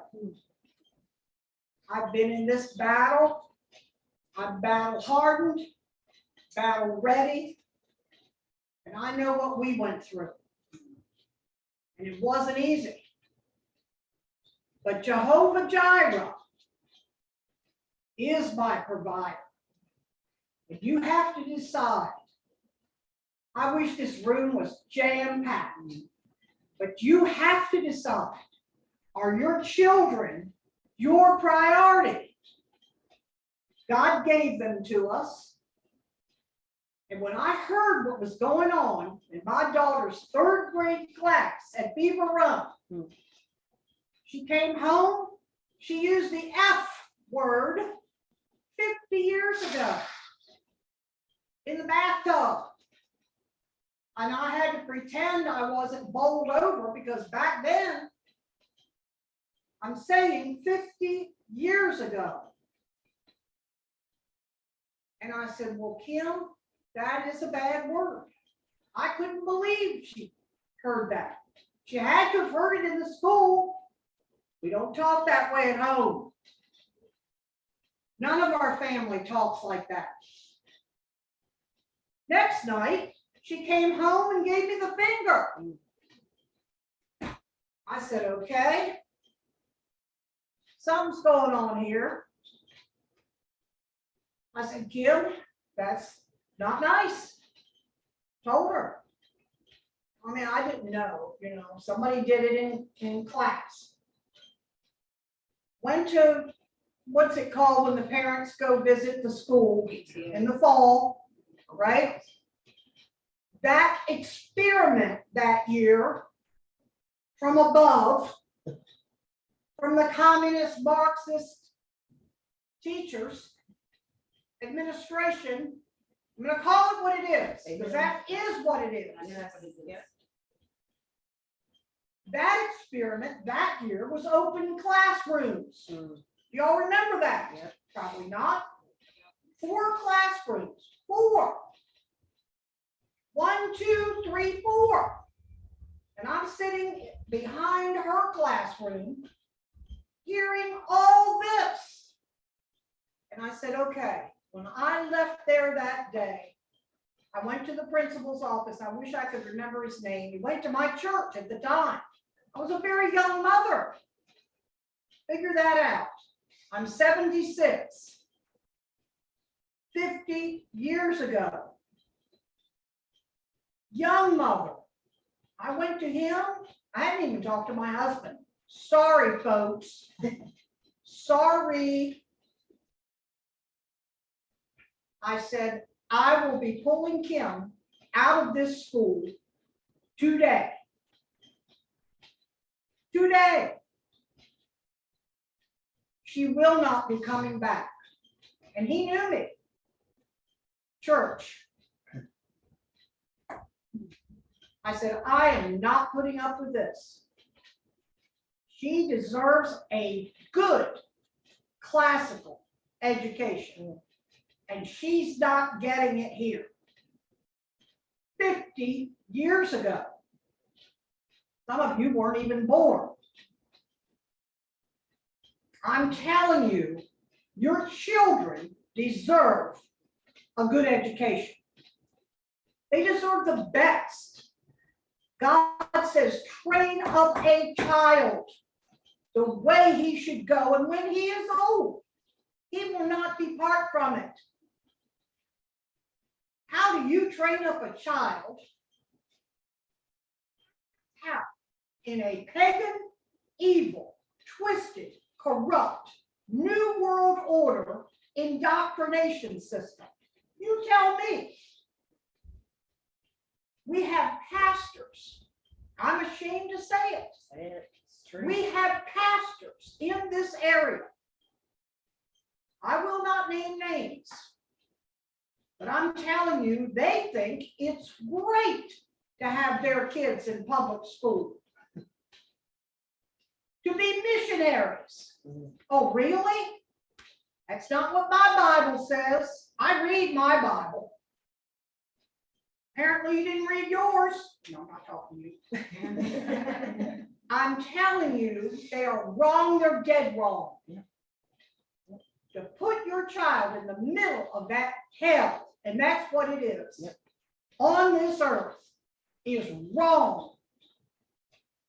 I knew this was wrong years ago. People thought I was crazy.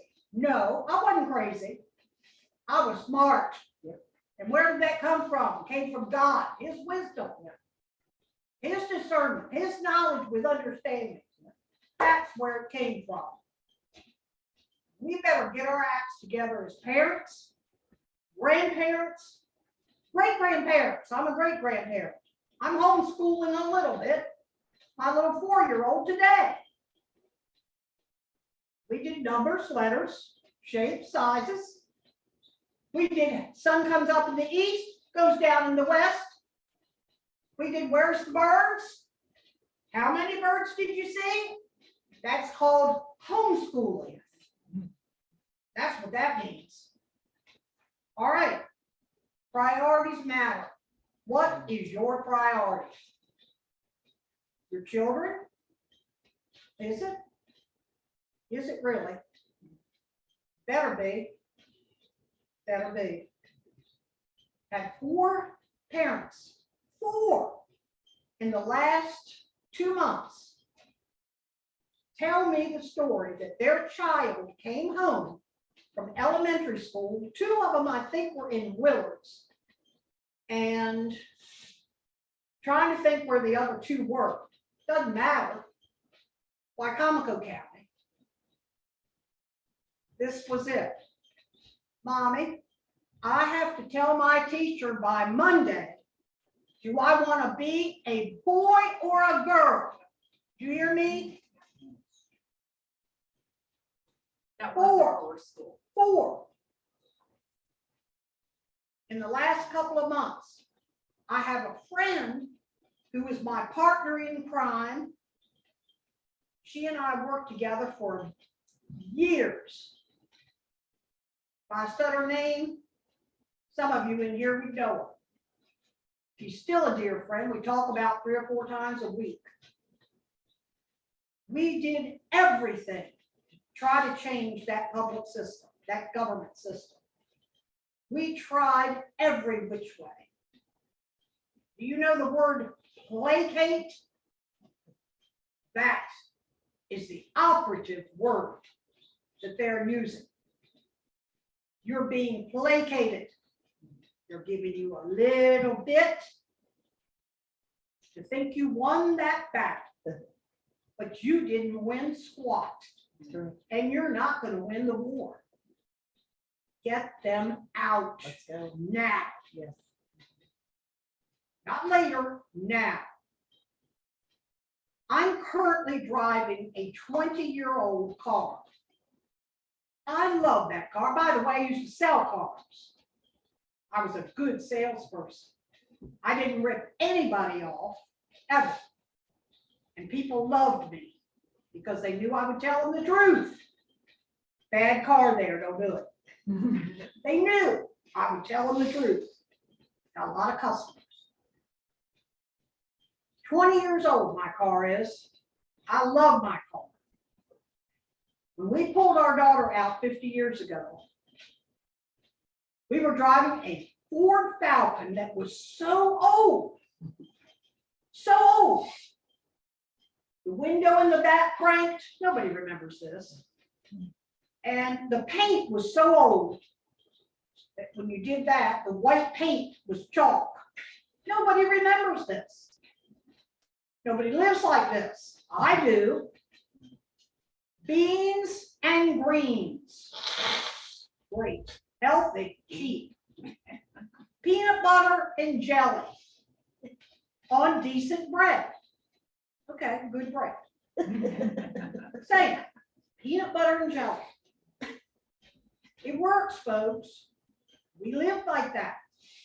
We didn't have any money. No air conditioning. Oh my. Oh my. Are you kidding? Well, now I have to admit today I would have a hard time. But back then in my 20s, no air conditioning. 3-bedroom, 1-bath home, no air, old car, 1 car. And yes, you have to get rid of your toys. Sorry. Jet skis, boats, motorcycles, whatever else you've got out there. Get rid of them. That's not going to train your child. Vacation?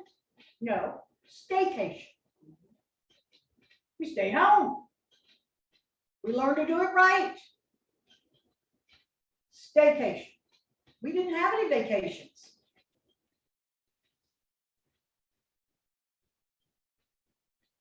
Communist, Marxist. I'm not kidding about that.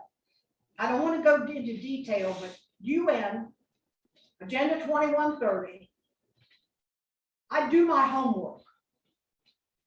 I do a lot of research daily. I'm dangerous now because I'm home all day and I'm on the computer and I'm searching for truth.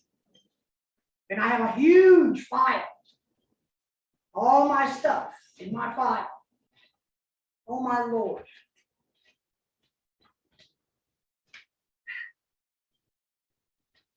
Communist agenda. This has been in the works a long time, folks. You just didn't know it. Your children have been dumbed down and indoctrinated for many years. Back in the day when I graduated in 1965 from Y High, My husband and I have been married for 57 years. How that happened, I don't know, because there were times I hated it. But Jesus reminded me I can't hate and love at the same time. Anyway, that's for another story. We're still together. And Agenda 2130, if you know anything about it, I don't know if you can find it on Google anymore because they lie. The algorithm's all screwed up on Google. DuckDuckGo, maybe you can find it there. But all this agenda was planned years ago for your children. And if you can't figure it out now, look what's happened all around us. Look at the children today. I went through a drive-through at Panera last week. I love Panera because they have a good strawberry salad, just saying. Anyway, the girl counted out my change. Well, I was in shock. I said, homeschool? She said, yes. Well, I knew it. I know who's been homeschooled and who's been in private school. I know. When you're out there with these kids today, they can't talk, they can't write a sentence, a paragraph, an essay. They don't know how to communicate. It's sad. We've gone through now generations of this, but it's got to change. And you have to change it. We have to change this. I've been saying this. If anybody sees me on, what am I on? Facebook used to kick me off all the time. I was all the time in jail. Well, I got back on Facebook this time and I thought, you know what? I'm going to say it. I don't care. See, I don't care. I'm too old and too fat to worry about what people think of me. When you get this age, you don't care. My brother-in-law was an art teacher at Bennett Middle. I couldn't say a whole lot while he was teaching. Propper. Last name Propper. Well, we're all related. When he retired, God cut me loose. And I started speaking out against public school. Bad. I let them have it, and I do it every day. I let the pastors know, if the shoe fits, wear it, pastor. If you are you doing that? Are you telling your children to remain in public school? Shame on you. If the shoe fits, wear it. You talk, no, who was it that talked? It was you, Mr. Zockoll. You talked about the double school and home together. When I was growing up, back in the dark ages, it was the three-legged stool. Picture it, milking stool. Church, home, school. And all three of those had to be in alignment. And when they're in alignment, you got it. But see, we left the church, right? Well, really the school first. No God in school. Then the church started messing up, and they're terrible today. Churches are terrible today. I don't know what's happened. Oh, I do know what's happened. You do too. But find yourself a good church, a good one. Anyway, I really didn't even stick to what I was saying. Pray and ask God. How many in here still have children that you want to get out? Anybody left? Back here? I have a granddaughter that's thinking about public school, Willards this year, and I'm like cringing. I don't know. Bless your heart. Yeah. Yes. And you guys want to get them out. You can do it. Yes. I'm not kidding. If we could do it, believe me, you could do it. I lived years. I took care of the money, sorry. I took care of the money. My husband just couldn't handle all that. So I did it. Same. I did. And that's Linda. It's okay. If you look at my checkbook register today, my children all know this, all my family know it. It's all minus balances. I wrote the checks and prayed the money in. It's the way I lived for years. Jehovah Jireh. And never was overdrawn. I mean, it was a minus balance. I prayed it in, prayed it in. That's the way I did it. Maybe that way isn't for you. That's the way I did it. I can't think of anything else other than I pray you find a way to bring your children home. How many do you have? Just one? Bring that precious child home or get them in a Christian school somewhere. For real. You can do it. If it means you can work part-time homeschool, you can still work part-time. You know, even dad, you can work part-time somewhere, pick up some hours. It's possible. God will make a way where there is no way. He's the God of the impossible, and he'll do it. But you've got to step out in faith. You have to do that. He will make a way. Are you Salisbury? Salisbury? Don't let her about him, her. What grade? What? He's in high school. High school, still getting out. Oh, I know. Oh, yeah. No, get him out. That's it. That's it. I quit. I'm moving on.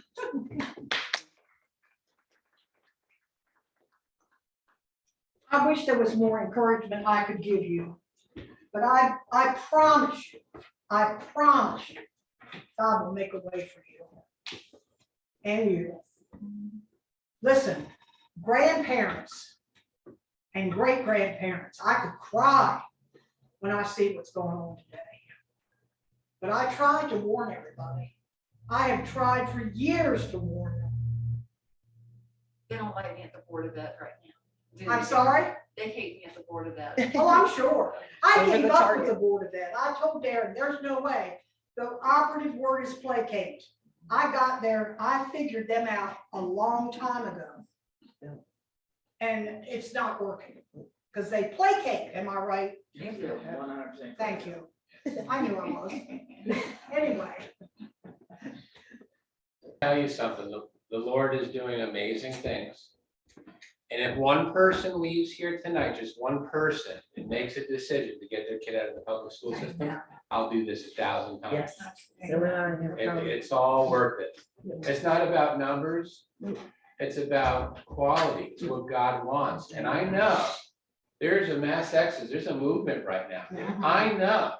And I can tell you, sacrifice, all of the things that you have in your life and you say, oh, I have to have DirecTV or Comcast, or I have to do this, I have to do that. There is so much you can cut, so much, that you don't even realize it. I'm gonna tell you, and you know, we had some people leave here and stuff. And what about the single parent female? There's options for them too. yes. But you have to seek, you have to trust, and God will provide.